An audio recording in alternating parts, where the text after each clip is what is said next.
I wish you would ever write me a letter half as long as I write you, and tell me, if you may, where your fleet has gone, what sort of defense Virginia can make against our common enemy.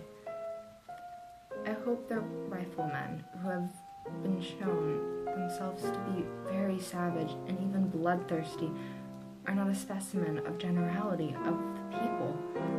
I long to hear that you declare an independency, and by the way, in the new code of laws, which I suppose will be necessary for you to make, I desire you would remember the ladies, and be more generous and favorable to them than your ancestors. I do not put such unlimited power in their hands of the husbands.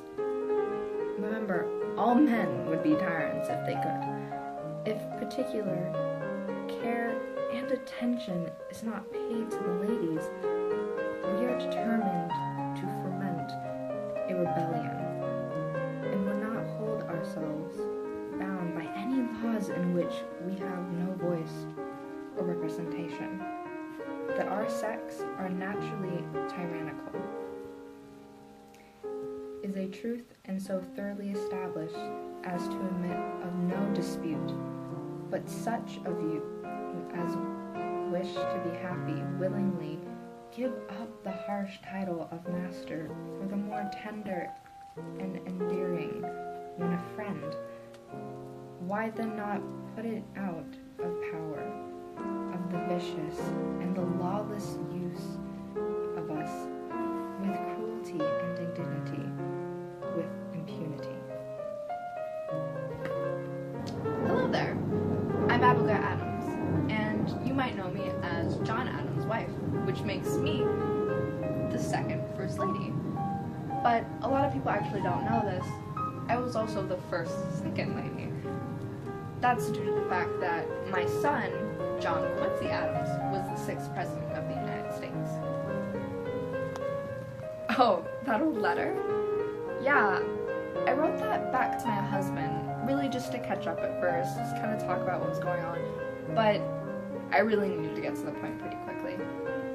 There was a huge dilemma going on, and it was that how would women have been treated in the United States? You know, once we separated from the crown.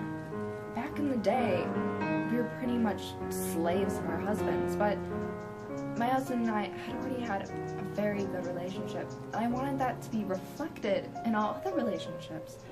I believe every woman should have the right to at least be friends with her husband and not a servant.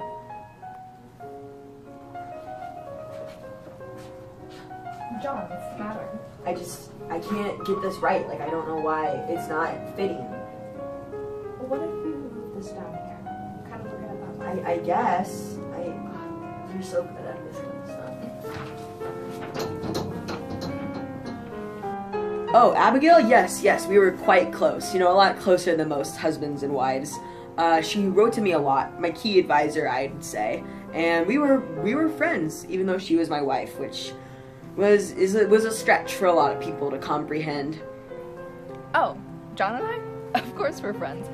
In fact, he frequently asks for my advice. He sometimes has trouble with, knowing what exact laws he needs to pass, or even just more friendly things, just how's your day and what's going on. It's actually quite nice.